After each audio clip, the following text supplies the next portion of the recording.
علیکم ورحمۃ اللہ تعالی وبرکاتہ۔ الحمد للہ نحمده ونستعینه ونستغفره ونؤمن به ونتوکل علیہ ونعوذ باللہ من شرور انفسنا ومن سیئات اعمالنا من يهده الله فلا مضل له ومن يضلله فلا هادي له ونشهد ان لا اله الا الله ونشهد ان سيدنا ومولانا محمدا عبده ورسوله، اما بعد فاعوذ بالله من الشيطان الرجيم، بسم الله الرحمن الرحيم، لا تحزن ان الله معنا، صدق الله العلي العظيم، ونحن على ذلك لمن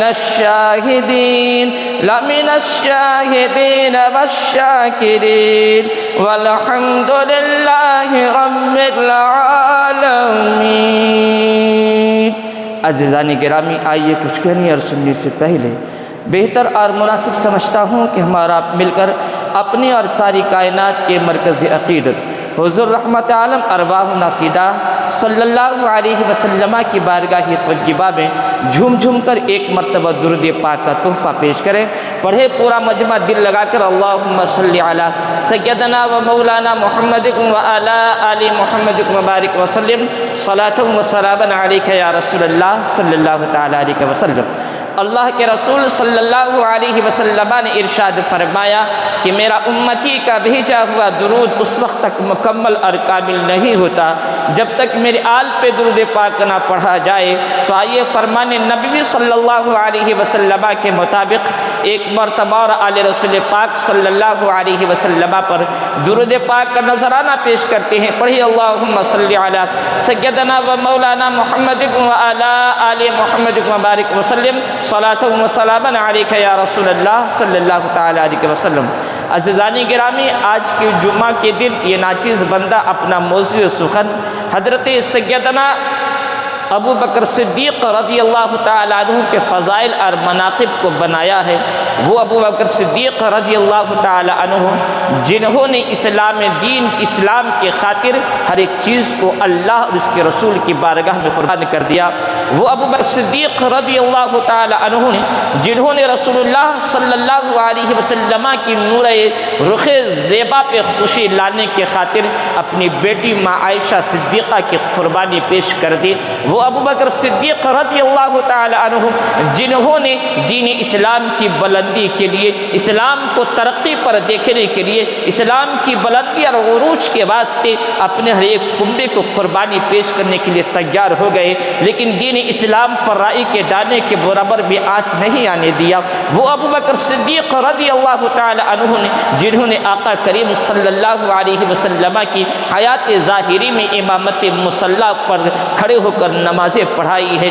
کون ابو بکر صدیق؟ وہ ابو بکر صدیق رضی اللہ تعالی عنہ نے جنہوں نے آقا کریم صلی اللہ علیہ وسلم کے حکم پر پوری زندگی عمل کرتے رہے۔ پورے صحابہ الحمدللہ قابل تعظیم ہیں۔ اللہ کے رسول صلی اللہ علیہ وسلم کے جتنے بھی صحابہ ہیں سب کے سب ہماری آنکھوں کے تارے ہیں، سب کے سب ہمارے سر کے تاج ہیں، لیکن حضرت سیدنا ابو بکر صدیق ایسے صحابی ہیں اللہ الصمد جن کا نانا بھی صحابی ہے، جن کا پوتا بھی صحابی ہے، جن کا نواسا بھی صحابی ہے، جن کا بیٹا بھی صحابی ہے، جن کی بیٹی بھی صحابی ہے۔ تاریخوں میں آتا ہے جتنی 7 نسلیں حضرت ابو بکر صدیق کے صحابی ہوئے ہیں، کسی اور صحابی کے شہزادوں میں سے اور ان کے خاندان میں سے ابو بکر کی اتنا کوئی صحابی نہیں ہوا ہے۔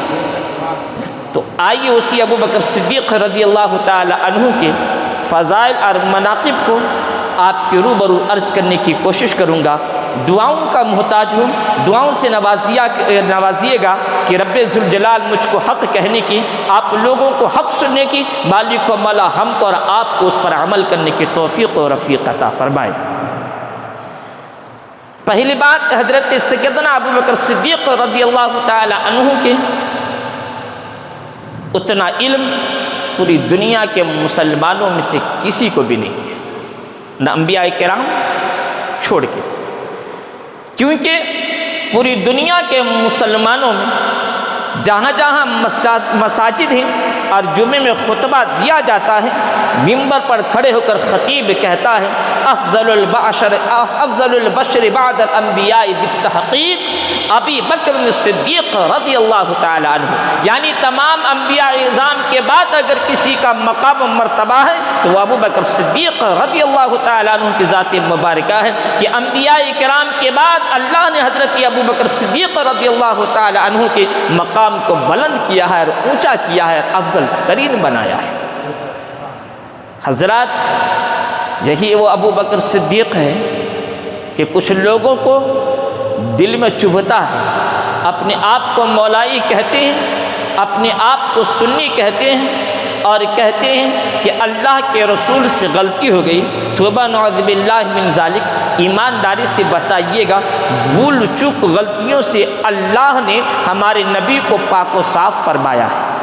میرے نبی غیر عیب سے بھول چوک اور غلطیوں سے اللہ بالکل ہمارے نبی کو پاک و صاف پیدا فرمایا ہے، تو جو آج اپنے آپ کو مولائی کہہ رہا ہے، اپنے آپ کو مولائی کہہ کر حضرت مولا علی کی محبت کا ثبوت کر رہا ہے اور علی علی کے نعرہ لگاتا ہے اور یہ کہتا ہے کہ رسول اللہ سے بھول ہو گئی ہے، غلطی ہو گئی ہے، پہلے خلیفہ ابو بکر نہیں ہے بلکہ پہلے خلیفہ علی ہے، لعنت ہو ایسے مولائی پہ جو پہلے خلیفہ ابو بکر صدیق کو پہلا نہیں مانتا۔ ارے خود ابو بکر صدیق جن کا تم مولائی کہہ کر نعرہ لگا رہے ہو، علی علی کہہ رہے ہو، حضرت مولا علی خود فرماتی ہے کہ رسول اللہ کے پہلا خلیفہ ابو بکر صدیق ہے۔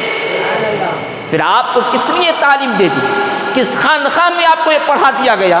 کس جلسے کے اسٹیج میں یہ تعلیم دے دی گئی کہ مولائی، ہم اپنے آپ کو مولائی کہتے ہیں، علی علی کہتے ہیں؟ الحمدللہ ہم بریلوی اور اہل سنت والجماعت جتنا علی سے پیار کرتے ہیں نا، شاید اپنے آپ کو مولائی کہنے والا بھی علی سے پیار نہ کرتا ہوگا۔ اللہ الصمد، وہ مولا رضی اللہ تعالیٰ عنہ، مشکل کشا اللہ الصمد، آقا کریم صلی اللہ علیہ وسلم کے دربار اطہر میں حاضر ہیں۔ میرے نبی کریم صلی اللہ علیہ وسلم کی حالت ناساز ہو جاتی ہے، بخار سے محسوس ہوتا ہے، صحابہ اطراف و اکناف بیٹھے ہوئے ہیں، پیارے ابو بکر صدیق بھی بیٹھے ہیں، پیارے مولا عمر فاروق اعظم بھی بیٹھے ہیں، پیارے حضرت عثمان غنی بھی بیٹھے ہیں، حضرت سیدنا حیدر کرار مولا علی بھی بیٹھے ہیں۔ نماز کا وقت ہو جاتا ہے۔ عزیزان گرامی، ہو سکتا ہے میرے نکاح میں میرے آقا اگر ابو مولا علی کو پہلا خلیفہ بناتے تو میرے آقا ضرور فرماتے اے علی تم امامت کی جا کر سنبھالو۔ اگر میرے مولا میرے آقا ابو عمر کو پہلا خلیفہ مانتے تو کہتے اے عمر امامت کا مصلہ سنبھالو۔ اگر میرے آقا حضرت عثمان کو پہلا خلیفہ مانتے تو کہتے اے عثمان مصلہ سنبھالو۔ لیکن قربان جائیے عزیزان گرامی، مسلم شریف کی حدیث گواہ ہے، میرے آقا کریم صلی اللہ علیہ وسلم حضرت سیدنا ابو بکر صدیق رضی اللہ تعالیٰ عنہ سے فرماتے ہیں اے ابو بکر صدیق میری طبیعت ناساز ہے، لہذا امت کی امامت کا مصلہ تم سنبھالو۔ نبی پاک صلی اللہ علیہ وسلم کی حیات ظاہری میں امامت کے مصلہ کو سنبھالنے والے صحابی کو ابو بکر صدیق کہا جاتا ہے۔ اسی مسلم شریف کی حدیث ہے، میرا آقا مزاج سے اچھے ہیں ماشاءاللہ، نماز کا وقت ہوا، نماز کا وقت ہوا، جب نماز کا وقت ہوا صحابہ مسجد نبوی شریف بھری ہوئی ہے صحابہ سے، ایک صحابی جاتے ہیں یہ اللہ کے رسول نماز کا وقت ہو گیا تشریف لائے، میرا آقا کچھ جواب نہیں دیتے، وہ صحابہ تھی ان کا ایمان تھا۔ آج کا جو حالات اتنا خراب ہے نا، مسجد کا امام موزن ٹائم پر نہ آئے تو ذمہ دار آستین چڑھا لیتے ہیں اور ایسا سمجھتے کہ ہمارے باپ کا گھر کا غلام ہے، لعنت ہو۔ ایسی حالت خود امام بھی کر لیتا ہے، ذمہ داروں کی تقصیر نہیں، اس میں امام صاحبان کی بھی تقصیر ہے۔ بہرکیف جو مسجد کا ذمہ دار یا مصلی اپنے امام کو غلام سمجھتا ہے وہ قوم کبھی بھی ترقی اور اونچائی پہ نہیں جا سکتی۔ امام آپ جس طریقے سے مسجد میں امام کو امام سمجھ رہے ہیں، مسجد سے باہر بھی امام کو امام سمجھیں۔ آپ نہیں جانتے، کتابوں کا مطالعہ کریں۔ آج ہندو حضرات بہت ترقی پہ رہے، اونچائی پہ جا رہے ہیں، عیسائی حضرات اونچائی پہ جا رہے ہیں، ترقی پہ جا رہے ہیں، مجوسی جس کو کہتے ہیں آگ کی پوجا کرنے والے لوگ اونچائی پہ جا رہے ہیں، ترقی کر رہے ہیں، بلندی پا رہے ہیں۔ کبھی آپ اس کے پیچھے کا چیک کیا، جائزہ لیا کہ آخر یہ لوگ آگے کیوں بڑھ رہے ہیں؟ اس لیے بڑھ رہے ہیں میرے بھائی کہ مندر کا پادری جو ہوتا ہے، مندر کا جو پنڈت ہوتا ہے، ہندو لوگ اس کی عزت احترام کرتے ہیں، اس کا خیال کرتے ہیں، اس کے ہر چیز کا خیال کرتے ہیں۔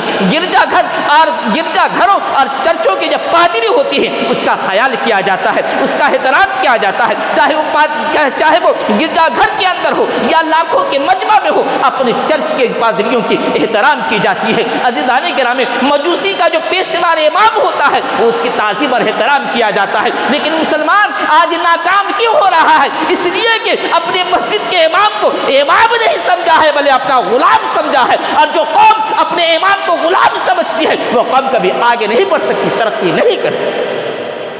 اس لیے امام کو امام سمجھو، خطیب کو خطیب سمجھو۔ یہ آپ کے گھر کے غلام نہیں ہیں، یہ امت مسلمہ کی قوم کے امام ہیں جو آپ کی امامت کر رہے ہیں، آپ کو نماز پڑھا رہے ہیں۔ ہم اپنا تجزیہ لیں۔ آئیے، آج کچھ لوگ کہتے ہیں نماز میں نبی کا خیال آ جائے تو نماز نہیں ہوتی۔ لکھ لیجئے، یہی مسلم شریف کی حدیث ہے۔ ابھی جو بات عرض کیا تھا نا کہ میرے آقا نے نماز پڑھانے کے لیے نہیں آئے، صحابہ بلاتے رہے، میرے آقا چند منٹ کے بعد اندر سے جواب دیتے۔ یہ حدیث کو سناؤں گا، فیصلہ آپ کیجئے گا۔ خطیب صاحب کی بات جھوٹی بھی ہو سکتی ہے، لیکن مسلم شریف کی بات جو حدیث کی بات ہے یہ جھوٹی نہیں ہوگی۔ آپ میری بات کی تائید نہ کیجئے گا، حدیث ہے، اس کو تو آپ کو ماننا پڑے گا۔ میرا آقا اندر سے آواز دیتی ہے، اے علی، ابو بکر کو کہو امامت کا مصلی سنبھالے۔ حضرت علی آئے، یا ابا بکر صدیق، رسول اللہ کا حکم ہے، آپ کو نماز پڑھانے کے لیے کہا گیا ہے۔ اب رسول اللہ کا حکم تھا، حضرت ابو بکر صدیق امامت مصلی پہ آتے ہیں۔ پہلی رکعت ہوتی ہے، دوسری رکعت ہوتی ہے، تیسری رکعت میں میرے آقا کریم صلی اللہ علیہ وسلم کو اپنے صحابہ کا خیال آ جاتا ہے کہ میرے صحابہ کس طریقے سے نماز پڑھ رہے ہیں۔ غور سے سنیے گا، جو یہ کہتے ہیں کہ نماز میں نبی کا خیال آ جائے تو نماز ٹوٹ جاتی ہے، ان عقل کی اندھوں سے کہیے گا اور ایمان کی کمزوروں سے کہیے گا۔ یہ حدیث غور سے ذہن میں بٹھا لیجئے، بیان کی نسبت سے نہیں کر رہا ہوں، سمجھانے کی غرض سے عرض کر رہا ہوں۔ تیسری رکعت ہوگی، میرے آقا تیسری رکعت میں حجرے یعنی اپنے روم سے، کمرے سے باہر آتے ہیں مسجد نبوی شریف کی طرف، تو کیا دیکھتے ہیں؟ صحابہ نماز ادا کر رہے ہیں، صحابہ نماز پڑھ رہے ہیں۔ تو شریعت کا مسئلہ یہ ہے کہ پہلے کے زمانے میں اگر کوئی آ جائے، کوئی رکعت بھول جائے تو اس طریقے سے آواز لگایا، یعنی تھالی بجائے آواز لگایا جاتا تھا، یا سبحان اللہ کی تکبیرات بلند کی جاتی تھی۔ تو جیسے ہی صحابہ جو پیچھے والے صحابہ تھے، دیکھیے رسول اللہ آئے تو انہوں نے ایسا نماز کی حالت میں ایسا آواز لگائی، صحابہ جگہ دے دی، جگہ، میرے آقا جا رہے ہیں، پھر پیچھے ہے میرے آقا، اور مسجد نبوی شریف کتنی بڑی ہے، صحابہ جگہ دیتے گئے، میرا آقا آگے آتے گئے۔ عزیزان گرامی، حدیثوں کی کتابوں میں آتا ہے کہ امامت کے مصلی پہ حضرت سیدنا ابو بکر صدیق کھڑے ہیں۔ معلوم ہو گیا ابو بکر صدیق کو کہ رسول اللہ پیچھے آئے ہیں، نماز کی حالت میں ابو بکر صدیق پیچھے آ رہے ہیں، ساری کائنات کا رحمت للعالمین آگے آ رہا ہے، اور جہاں سے ابو بکر نماز مکمل کی تھی وہاں سے میرے آقا بقیہ نماز کو پڑھاتی ہے اور مکمل فرماتی ہے۔ بتائیے، ابھی آپ عقیدہ بتا رہا ہوں، ابو بکر صدیق کو رسول اللہ کا خیال آیا نہیں آیا، صحابہ کو رسول اللہ کا خیال آیا نہیں آیا۔ عزیزان گرامی، جب رسول اللہ کا خیال جس نماز میں آ جائے، سمجھیے کہ وہی نماز اللہ کی بارگاہ پاک میں قابل قبول ہے۔ آئے ابو بکر کو رسول اللہ کا خیال آنے میں نہ پیچھے ہٹے، میرے آقا آگے آئے، کیوں؟ یہ بھی اللہ کی حکمت ہے۔ اگر میرے رسول کسی صحابہ کی اقتداء میں نماز پڑھ لیتے تو آج انہی کا کلمہ پڑھنے والے، انہی کی اصلاح کی زندگی گزارنے والے، انہی کا صبح و شام نام لینے والے کچھ یہ کہہ دیتے ارے رسول اللہ بھی کسی صحابی کی اقتداء میں نماز پڑھے ہیں۔ بول ارے رسول اللہ کو جب اپنی طرح بڑا بھائی کہنے میں شرم محسوس نہیں کر رہے ہیں تو رسول پاک اگر کسی صحابہ کی اقتداء میں نماز ادا کر لیتے تو یہ کہنے میں ان کو کوئی دور کی بات نہیں لگتی، بلکہ بلا جھجک کہہ دیتے کہ میرے رسول ایسے ہیں جو ابو بکر کے پیچھے نماز پڑھے۔ اس لیے اللہ کے پیارے رسول صلی اللہ علیہ وسلم نے نماز کسی صحابہ کی اقتداء میں ادا نہ فرمائی، بلکہ جہاں سے ابو بکر نماز پڑھا کے چھوڑے تھے وہاں سے میرے آقا نے نماز کو مکمل کی۔ معلوم کیا ہوا؟ طریقہ عبادت تو خدا کی ہوتی ہے، ریاضت اللہ وحدہ لا شریک کی ہوتی ہے، لیکن طریقہ اور ادا جو ہوتا ہے وہ مصطفیٰ جان رحمت صلی اللہ علیہ وسلم کا ہوتا ہے۔ حضرات اتنا ہی نہیں، یہی وہ ابو بکر صدیق رضی اللہ تعالی عنہ ایک مرتبہ کسی یہودی کے بازار سے، ان کے محلے سے گزر رہے تھے تو یہودیوں کا بہت بڑا جلسہ ہو رہا تھا۔ تو ایک یہودی کا عالم تھا جو اپنے ماننے والے کو دماغ کو واش کر رہا تھا کہ تم لوگ مسلمان مت ہو جانا، دیکھو محمد پیغمبر آیا ہے، لوگوں کو مسلمان بنایا کہ اللہ ایک ہے، اللہ کے علاوہ کسی کو سجدہ نہیں کرنا، اللہ بے نیاز ہے، اللہ کسی چیز کا محتاج نہیں۔ رمضان کا مہینہ آتا ہے یا دیگر ضرورت کا وقت آتا ہے تو کہتا ہے مسلمانوں زکوٰۃ ادا کرو۔ یہودی کا عالم اپنے لوگوں کو یہ تعلیم دے رہا ہے کہ محمد کا خدا بھوکا ہے، محتاج ہے، توبہ نعوذ باللہ من ذالک۔ ان کے ماننے والے نے پوچھا یہ کیسے ہو سکتا ہے؟ ارے بھی تم سنے نہیں مسلمانوں کے اوپر زکوٰۃ دینا فرض ہے؟ حضرت ابو بکر یہ اپنے ماننے والے کو یہ نصیحت کر رہا تھا، اسلام کے خلاف تعلیم دے رہا تھا۔ حضرت ابو بکر صدیق کا گزر ہوا، دیکھا بہت سے لوگ ہیں کھڑے ہو گئے تو کیا دیکھتے ہیں کہ اسٹیج پہ یہودی عالم اللہ وحدہ لا شریک کی شان میں توہین کر رہا ہے۔ حضرت ابو بکر صدیق کو برداشت نہ ہوا، اسٹیج پہ چڑھے اور ایسا تماچا اس یہودی عالم کو لگائے، اللہ کو سبت کہ اس کی آنکھیں باہر آ گئی، اس کی آنکھیں باہر آ گئی۔ تنی تنہا ابو بکر صدیق ہے، ان کا ہزاروں اور لاکھوں کا مجمع ہے۔ اس یہودی عالم کو ابو بکر صدیق نے ایسا تماچا لگایا کہ اس کے آنکھیں باہر آ گئی، لیکن یہودی کو معلوم تھا ابو بکر صدیق تنہا ضرور ہے لیکن رسول اللہ کی محبت اور طاقت ان کے ساتھ ہے۔ رسول اللہ کی محبت اور طاقت ان کے ساتھ ہے، اور جس مسلمان کے ساتھ رسول اللہ کی محبت اور طاقت شامل ہو جاتی ہے دنیا کی کوئی طاقت اس کو نہ کمزور کر سکتی ہے نہ مجبور کر سکتی ہے۔ آخر کار لیکن یہودی کو یہ بھی معلوم تھا، دیکھو اسلام کا ماننے والا نہیں تھا، یہودی تھا لیکن رسول اللہ کو امین مانتا تھا، رسول اللہ کو صحیح فیصلہ کرنے والا مانتا تھا کہ رسول پاک جو فیصلہ فرمائیں گے وہ صحیح فرمائیں گے، ان کی عدالت میں فیصلہ نہ اپنا دیکھا جاتا ہے نہ پرایا دیکھا جاتا ہے، وہ اسلام کا جو قانون ہے وہ صحیح بتاتی ہیں اور صحیح پیش فرماتی ہیں۔ تو یہودی جو بڑے بڑے ابو جہل بھی شامل تھے، عتبہ وغیرہ شامل تھے، بڑے بڑے یہود نصارہ تھے، انہوں نے ایک پلاننگ کی کہ چلو بھائی اب اس کا بدلہ ابو بکر کے نبی سے لیا جائے، ابو بکر کے نبی سے لیا جائے۔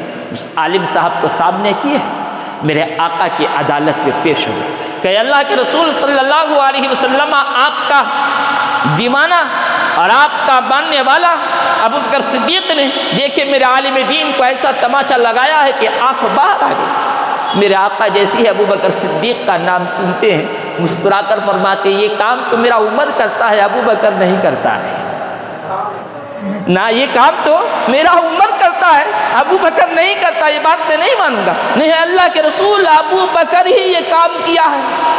اچھے انصاف چاہیے۔ حضرت پیارے ابو بکر صدیق کو میرے آقا کی عدالت میں بلایا جاتا ہے، آقا کریم کی بارگاہ پاک میں ابو بکر صدیق آتے ہیں، سلام عرض کرتے ہیں، میرا آقا فرماتے ہیں ابو بکر صدیق کیا صحیح تم نے اس عالم کو مارا ہے؟ کہ اللہ کے حبیب راستے سے گزر رہا تھا، ایک اللہ وحدہ لا شریک کی شان میں توہین کر رہا تھا، ہمارا ایمان ہے اللہ بے نیاز ہے، اللہ ہر چیز دینے والا ہے۔ یہ ناپاک عالم یہودی عالم لوگوں کو کہہ رہا تھا کہ دیکھو مسلمانوں کا اللہ ایسا ہے جو لوگوں سے زکوٰۃ مانگتا ہے، اللہ بھوکا ہے؟ کیا ہمارا اللہ بھوکا ہے؟ ہمارا ایمان ہے اللہ کے حبیب اللہ بے نیاز ہے، ہر چیز کا دینے والا ہے۔ تو میرے کو برا لگا اس لیے میں نے تماچا مارا۔ تو ادھر جو مخالف تھے یہودی ون سب خوش ہو گیا، بھائی صاحب بدلہ لگانا، بول رہا تھا جب رسول اللہ بولیں گے ابو بکر کو تماچا لگانے کے لیے، ایسا تماچا لگانا کہ تمہاری ایک آنکھ باہر آئی ہے، ابو بکر کی دو تو آنکھیں باہر آ جانا، ایسا تماچا لگانا، کیونکہ معلوم ہے کہ رسول اللہ کی عدالت میں انصاف صحیح کیا جاتا ہے۔ بتائیے غیر قوم ہے، کلمہ نہیں پڑھتے لیکن رسول اللہ کی انصاف پر ایمان رکھتے ہیں، رسول اللہ کی عدالت پہ انصاف رکھتے ہیں کہ رسول اللہ کی عدالت ایسی ہے نہ بیٹا دیکھا جاتا ہے، نہ اپنا دیکھا جاتا ہے، نہ پرایا دیکھا جاتا ہے، رسول اللہ کی عدالت میں جو چلا جائے انصاف حق اور صحیح دیتا ہے۔ وہ آپس میں کرے کہ جب تم کو رسول اللہ بولیں گے بدلہ لو، مارو ابو بکر کو، تو ایسا تماچا لگانا ابو بکر کو کہ دونوں آنکھیں باہر آ جائیں، تمہاری ایک آئی ہے ابو بکر کی دونوں آنکھیں باہر آ جانا۔ اللہ اس میرا آقا نے فرمایا، یہودی نے کہا دیکھیں اللہ کے رسول ابو بکر نے مارا ہے۔ حضرت ابو بکر صدیق کہتے ہیں اے اللہ کے حبیب، میں مارا تو ضرور ہوں لیکن میں اپنے ذات کے لیے مارا نہیں۔ تو میرے آقا فرمائے اے یہودی بتاؤ تمہاری طرف سے کوئی گواہ ہے؟ تو ہزاروں کے لوگ تعداد میں تھے، کہ اللہ کے حبیب دیکھیے ہزاروں ہم گواہ ہیں کہ ابو بکر صدیق نے مارا ہے۔ تو میرے پیارے ابو بکر صدیق کہتے ہیں کہ تمہاری طرف سے کوئی گواہ ہے؟ تو حضرت ابو بکر عرض کرتے اللہ کے حبیب میں سنگل گیا تھا، یہودیوں کو محلے میں میرے کو کسی کام سے ضرورت پڑ گئی تھی، تو میں گیا تھا تو دیکھا یہودی اسلام کے خلاف سازشیں رچ رہی ہیں، میرے کو برا لگا، میں ان کو تماچا لگایا۔ قربان جائیے اس کے بعد اب جو قرآن پاک کی آیت مبارکہ قد سمع اللہ قول التی جو نازل اس کی شان نزول بتا رہا ہوں۔ میرا آقا ابھی انصاف فرمانے والے تھے، حکم فرمانے والے تھے، ابو بکر کے پاس کوئی گواہ نہیں ہے اور اسلام کا قانون ہے کسی کو سزا دینے کے لیے گواہ ضروری ہے۔ یہود و نصارہ کی طرف سے ہزاروں لوگ گواہ ہیں اور ابو بکر صدیق کی طرف سے ایک کی بھی گواہ موجود رہی ہے۔ اللہ سبحانہ میرا خالق و مالک رب ذوالجلال ساری چیزوں کا مشاہدہ اور معائنہ فرما رہا ہے۔ حضرت جبریل کو حکم دیتا ہے جبرائیل سدرہ کے مکہ کو چھوڑو، میرے پیارے حبیب کی بارگاہ میں چلے جاؤ اور میرا پیغام سنا دو۔ اے اللہ کے حبیب، اللہ سلام کہتا ہے، حکم فرماتا ہے ابو بکر کی طرف سے اور ابو بکر کی بیٹی کی طرف سے، ابو بکر کی طرف سے مدینے والے گواہ نہیں رہیں گے، مکے والے گواہ نہیں رہیں گے، بلکہ ابو بکر کی طرف سے میں خود خالق و مالک گواہی دے رہا ہوں کہ ابو بکر جو کہہ رہا ہے وہ صحیح اور سچ کہہ رہا ہے۔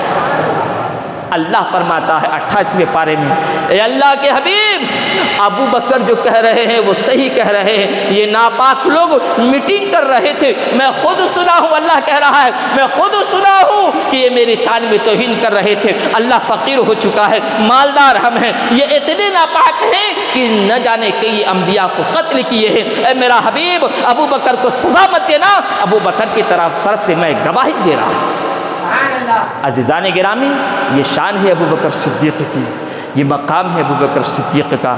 اللہ الصمد وہ پیارے ابو بکر صدیق رضی اللہ تعالیٰ عنہ جنہوں نے مصطفیٰ جان رحمت صلی اللہ علیہ وسلم کے پیار اور محبت کے خاطر اپنی ہر چیز کو قربان کر دیے۔ ہجرت کی رات آتی ہے، صرف ابو بکر کی بات نہیں، میرے پیارے ابو بکر کے ساتھ ساتھ عزیزان گرامی ابو بکر کے گھر والے بھی، ان کے بچے بھی، بچیاں بھی اللہ الصمد رسول اللہ سے بے پناہ محبت کرتے تھے۔ ایک مرتبہ حضرت عبد الرحمن بن عوف جو ابو بکر صدیق رضی اللہ تعالیٰ عنہ کے بیٹے ہیں، جنگ کے موقع پر حضرت عبد الرحمن بن عوف کافروں کی طرف سے لڑ رہے تھے اور ابو بکر صدیق مسلمانوں کی طرف سے لڑ رہے تھے۔ ابو بکر صدیق کے شہزادے حضرت عبد الرحمن بن عوف ابھی ایمان نہیں لائے تھے۔ جنگ کے میدان کے دوران ایسا مارکا پیش آیا کہ حضرت عبد الرحمن بن عوف کی تلوار کے نیچے حضرت ابو بکر صدیق آ گئے۔ جیسے ہی عبد الرحمن نے اپنی تلوار کے نیچے دیکھا کہ میرے ابا حضور ابو بکر صدیق تلوار کو اوپر اٹھا لیتے ہیں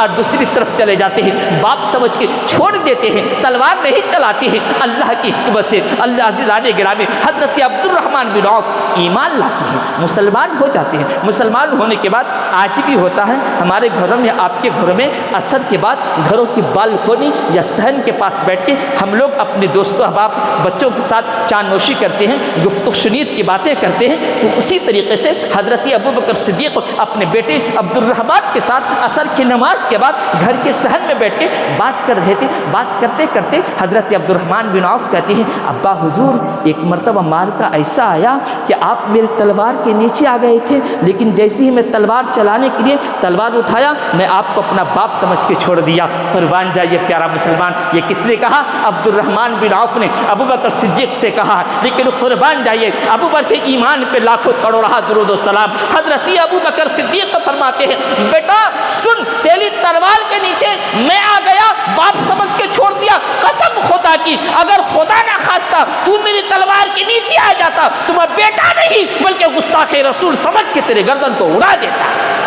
عزیزان گرامی، اس کو کہتے ہیں ایمان، اس کو کہتے ہیں محبت یا رسول اللہ۔ عزیزان گرامی، اس کو کہتے ہیں محبت، اس کو کہتے ہیں ایمان۔ یہ ہے ابوبکر صدیق رضی اللہ تعالی عنہ، جن کا بیٹا بھی ایمان صحابی، جن کی بیٹیاں بھی صحابی۔ اسماء حضرت ابوبکر صدیق کی سب سے چھوٹی بیٹی، ہجرت کی رات بہت لمبی بحث ہے، تقریباً 9 سال یا 8 سال ہے حضرت اسماء کی عمر، حضرت ابوبکر صدیق کی چھوٹی بیٹی کی عمر۔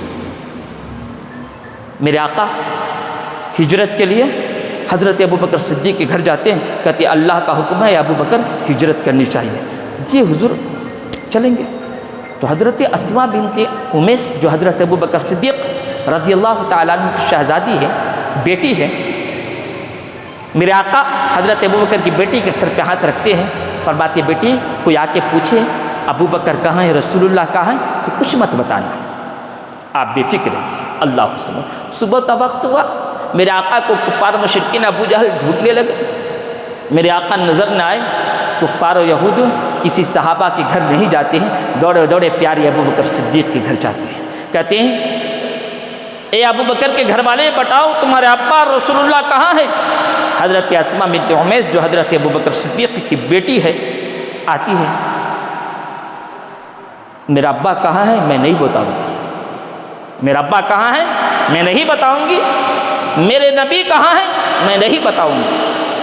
تو ابو جہل اور اس کے چیلے چپاٹے کہتے ہیں تم کو بوٹی ٹکڑا ٹکڑا کر دیا جائے گا۔ واہ 7-8 سال کی بچی کی ایمان کو قربان جائیے پیارا مسلمان۔ حضرت اسماء کہتی ہے اے ناپاک ابو جہل تو مجھ کو مارنے اور خون بہانے کی بات کرتا ہے، سن میرے جسم کے ٹکڑے ٹکڑے اور میرے جسم کے گوشت کے خیمہ خیمہ بنا دے، کبھی بھی اسماء یہ نہیں بتائے گی کہ رسول اللہ کہاں۔ اتنا سننا تھا، ابو جہل کو غصہ آتا ہے، 7-8 سال کی بچی، میں لیڈر ہوں، میں مسجد کا صدر ہوں، میں محلے کا MLA ہوں، کونسلر ہوں، بڑا آدمی ہوں، سردار ہوں، قریش ہوں، میرے سے اس طریقے سے بات کرتی ہے۔ ابو جہل کو غصہ آیا، حضرت اسماء کو ایسا دھکا لگایا کہ حضرت اسماء کے کان میں جو بالی تھی اس کو کھینچا، جس کی وجہ سے خون بہنے لگی، خون بہنے لگی، اور پتھر سے ایسا لگا کہ پیشانی یہاں سے بھی خون آیا اور کان کی بالی جو کھینچا ابو جہل، جس کی وجہ سے کان سے بھی خون آیا، پیشانی سے بھی خون آیا۔ اللہ حسن حضرت اسماء کہنے لگی اے نامردو، رسول اللہ کے گستاخوں، دشمنوں، سنو سنو، میرے جسم کے گوشت کے خیمہ خیمہ بنا دو، اسماء یہ کبھی نہیں بتائے گی کہ رسول اللہ کہاں ہے، میرے ابا حضور کہاں ہے۔ یہ تو سننے کے بعد آگے 2-3 دن کے بعد حضرت اسماء کہتی ہے امی جان اللہ کے رسول بھوکے ہیں، میرا ابا حضور بھوکے ہیں۔ جو حضرات عمرہ حج کو گئے ہوں گے ان کو معلوم ہوگا کہ غار ثور کہاں پہ ہے، کتنی اونچائی پہ ہے۔ حضرت اسماء جاتی ہے، توشہ لے کر رسول اللہ کی بارگاہ میں جاتی ہے۔ میرے آقا کریم صلی اللہ علیہ وسلم حضرت اسماء کے پیشانی پہ خون کے نشان دیکھتے ہیں، کانوں پہ جو بالی پہنے تھی اس کو کھینچا ہوا دیکھتے ہیں, میرے آقا فرماتے ہیں اے اسماء یہ کیا ہوا ہے؟ حضرت اسماء عرض کرتی ہے اے اللہ کے رسول, اسلام کے دشمن, آپ کے دشمن آپ کا پتہ پوچھ رہے تھے, آپ کہاں گئے یہ ایڈریس پوچھ رہے تھے. میں نے ان سے کہا کہ میرے جسم کے خیمہ خیمہ بنا دو, ٹکڑے ٹکڑے کر دو. رسول اللہ اور میرے ابا کہاں ہے؟ میں ہرگز نہیں بتانے والی ہوں, جس کی وجہ سے وہ ناپاک دشمنوں نے مجھ کو تکلیف پہنچائی ہے, اذیتیں پہنچائی ہے. اللہ حسن میرا آقا اپنے دستے مبارک کو اٹھا دی, یا اللہ میں نے سب کا بدلہ دے دیا, سب کا بدلہ دے دیا. جن جن صحابہ نے جس اعتبار سے دین اسلام کی خدمتیں انجام دی ہے, مالک کو میں نے سب کا بدلہ دے دیا. لیکن ابو بکر سے لے کر ان کے گھر والوں تک جتنے اسلام کے خاطر قربانیاں دی ہے, یہ اللہ نے اس کا بدلہ نہیں دے پایا, اس کا بدلہ نہیں دے پایا. عزیزان گرامی, یہ ہے ابو بکر صدیق رضی اللہ تعالیٰ عنہ کی ذات مبارکہ. یہی وہ ابو بکر ہیں. ایک مرتبہ حضرت سیدنا عائشہ صدیقہ رضی اللہ تعالیٰ عنہ, جو ہم مومنوں کی ماں ہے, آسمان میں چارے تارے جھلملا رہے تھے کھلے آسمان کے نیچے. ماں عائشہ صدیقہ میرے آقا کی گودی مبارک میں سر مبارک رکھ کر آرام کر رہی تھی, اور میرے آقا ماں عائشہ کے سر پہ اپنے ہاتھ مبارک, بالوں پہ ہاتھ مبارک پھر رہے تھے. پھیرتے پھیرتے ماں عائشہ صدیقہ جب آسمان کے تاروں کو دیکھتے ہیں تو دیکھتی ہے تو عرض کرتی ہے اے اللہ کے رسول, آسمان میں جو تارے ہیں ان تاروں کے برابر نیکیاں کس کی ہوگی؟ تو دل میں سوچنے لگے کہ میرا ابا حضور کی ہوگی, کیونکہ ابو بکر کی اتنا نیکی کسی کی بھی نہیں ہے. تو میرا آقا فرماتے ہیں اے میرے شریک حیات مومنوں کی ماں عائشہ صدیقہ, آسمان میں تاروں کے برابر جو نیکی ہے وہ نیکی عمر فاروق اعظم رضی اللہ تعالی عنہ کی ہے. ماں عائشہ صدیقہ ذرا مایوس ہو جاتی, کیونکہ ان کی نیت الگ تھی کہ آسمان کے تاروں کے برابر نیکی میرے ابا حضور کی ہو سکتی ہے, میرے ابا حضور کے علاوہ کسی اور صحابی کی نہیں ہو سکتی. لہذا میں ماں عائشہ صدیقہ ذرا چہرے پہ خوشی کے آثار نظر نہ آئے, ذرا اداس ہو گئے. میرے آقا عائشہ صدیقہ کے مقدس چہرے کو دیکھتے ہیں, ارشاد فرماتے ہیں عائشہ کیا ناراض ہو گئی ہو, مایوس ہو گئی ہو؟ تو ماں عائشہ پھر عرض کرتی ہے اے اللہ کے حبیب, اگر آسمان کے تاروں کے برابر عمر فاروق اعظم کی نیکی ہے تو میرے ابا حضور کی نیکی کہاں ہے؟ میرا ابا حضور کی نیکیاں کتنی ہوگی؟ عزیزان گرامی, اس کے بعد والے جملے کو سنیے گا. میرا آقا کریم صلی اللہ علیہ وسلم نے ارشاد فرمایا اے میری شریک حیات مومنوں کی ماں عائشہ صدیقہ, آسمان میں جتنے تارے نظر آ رہے ہیں وہ تارے سارے نیکیوں حضرت عمر فاروق اعظم کی ہے. پوری زندگی کی نیکی عمر فاروق اعظم کی ہے, لیکن آسمان کے تاروں کے برابر ایک دن کی نیکی ابو بکر صدیق کی ہے. ایک ہی دن کی نیکی ابو بکر صدیق رضی اللہ تعالی عنہ کی ہے. عزیزان گرامی, حضرت ابو بکر صدیق کا مقام بہت اونچا ہے, بہت اونچا ہے, اتنا اونچا ہے, اتنا اونچا ہے کہ ایک مرتبہ حضرت عمر فاروق اعظم سوچنے لگے صحابہ نیکیوں میں سبقت کرنی چاہیے, نیکیوں میں آپ سے آگے ان سے آگے جانا چاہیے, یہ سوچ رکھنی چاہیے, یہ حسد نہیں ہے, یہ اچھا کام ہے. تو حضرت عمر فاروق اعظم سوچے ہمیشہ ابو بکر صدیق آگے رہتے ہیں, آج میں نیکی میں ابو بکر صدیق سے آگے نکل جاؤں. تو کیا کیا, اپنے گھر کو جاتے ہیں. رسول اللہ جیسے نے اعلان فرمایا مسلمانوں آج اسلام کو مال کی جان کی ضرورت ہے, حضرت ابو بکر عمر فاروق اعظم خوش ہو گئے کہ آج میں ابو بکر کو نیکی میں پیچھے چھوڑ دوں گا اور ابو بکر سے آگے نکل جاؤں گا. اپنے گھر کو جاتے ہیں, پورا مال جمع کرتے ہیں, آدھا مال اپنے بال بچوں کے لیے, آدھا مال رسول اللہ کی بارگاہ میں پیش کرنے کے لیے لے کے آ جاتے ہیں. عزیزان گرامی, میرے آقا کی نگاہیں دیکھتی ہیں عمر فاروق اعظم آ رہے ہیں, سر پہ بالوں کی گھٹری ہے, اللہ الصمد. حضرت عمر فاروق اعظم سلام عرض کر کے مال و دولت کی گٹھیوں کو رسول اللہ کے قدموں میں رکھ دیتے ہیں, عرض کرتے ہیں اے اللہ کے رسول اس کو قبول فرمائے. میرے آقا فرماتی ہے اے عمر فاروق کیا لے کر آئے ہو؟ حضرت عمر فاروق اعظم کرتے ہیں, عرض کرتی ہے اے اللہ کے رسول میں نے اپنے گھر کی ساری دولت کو ایک جگہ جمع کیا ہے, آدھا اسلام کی خاطر, آدھا آپ کے لیے لایا ہوں, قبول فرمائے. حضرت عثمان غنی سے فرماتے ہیں اے عثمان غنی تم نے اسلام کے لیے کیا لے کے آئے ہو؟ اسلام. حضرت عثمان غنی عرض کرتے ہیں اے اللہ کے حبیب میں نے آدھی دولت اپنے گھر والوں کے لیے چھوڑ آیا ہوں، آدھی دولت دین اسلام کے لیے لایا ہوں۔ پیارے عمر پیارے مولا علی داماد مصطفیٰ اللہ الصمد، میرے آقا اپنے داماد سے پوچھتے ہیں اے میرا داماد اسلام کے لیے کیا لے کے آئے ہو؟ حضرت مولا علی عرض کرتے ہیں اے اللہ کے حبیب میں نے اپنے گھر کی ساری دولت کو ایک جگہ جمع کیا ہے، آدھی دولت آپ کے لیے، آدھی دولت اسلام اپنے گھر والوں کے لیے چھوڑ آیا ہوں۔ حضرت طلحہ بن زبیر پر نظر پڑتی ہے، اے طلحہ بن زبیر اسلام کے لیے کیا لے کے آئے ہو؟ حضرت طلحہ بن زبیر عرض کرتے ہیں اے اللہ کے حبیب میں نے آدھی دولت آپ کے لیے لایا ہوں، آدھی دولت اپنے گھر والوں کے لیے چھوڑ آیا ہوں۔ جب تمام صحابہ آ جاتے ہیں آخری میں حضرت ابو بکر صدیق تشریف لاتے ہیں، کیا دیکھتے ہیں اللہ کو سبحانہ عمر دراز ہے، بوڑھے ہو چکے ہیں، اپنے گھر کی سوئی اور جھاڑو بھی اپنے سر کو اٹھا لیے ہیں، ہلتے ڈلتے آ رسول اللہ کی قدموں میں ساری چیز کو رکھ دیتے ہیں، کہتے ہیں اے اللہ کے حبیب ان تمام چیزوں کو قبول فرما لے۔ میرے آقا فرماتے ہیں اے ابو بکر صدیق تم نے اسلام کے لیے کیا لے کے آئے ہو؟ حضرت سیدنا ابو بکر صدیق عرض کرتے ہیں اے اللہ کے حبیب میں نے اپنے گھر کی ساری چیزوں کو دین اسلام کے لیے لے آیا ہوں۔ میرے آقا فرماتے ہیں گھر والوں کے لیے کیا چھوڑ آئے ہو؟ اللہ سبحانہ عزیزانی گرامی اس جملے کو دل کی کتاب میں تعویذ بنا کے رکھ لیجیے گا۔ پیارا ابو بکر صدیق عرض کرتے ہیں اے اللہ کے حبیب ابو بکر نے اپنے گھر والوں کے لیے اللہ اس کے رسول کو چھوڑ آیا، اپنے گھر والوں کے لیے اللہ اس کے رسول کو چھوڑ آیا ہے۔ اس لیے تو کہنے والوں نے کہا ہے بلبل کو پھول شمع کو پروانا چاہیے، ہم کو رسول پاک کا دیوانہ چاہیے۔ دیوانے کو تحقیر سے دیوانہ مت کہو، دیوانہ بہت سوچ کے دیوانہ بنا ہے، اور دیوانوں کی نظروں کو جہاں دیکھ رہا ہے دیوانہ نہ جانے کہاں دیکھ رہا ہے۔ یہ ہے ابو بکر صدیق کی ادائی، یہ ہے ابو بکر صدیق کی قربانیاں۔ عزیزان گرامی انشاءاللہ عز و جل اگر آئندہ جمعہ تک حیات رہی تو اور مزید ابو بکر صدیق رضی اللہ تعالیٰ عنہ کے فضائل اور مناقب کو بیان کرنے کی کوشش کروں گا۔ حضرات یہ مسجد ہے ابو بکر صدیق رضی اللہ تعالیٰ عنہ سے محبت دلانے والی، عمر فاروق اعظم سے محبت کرانے والی،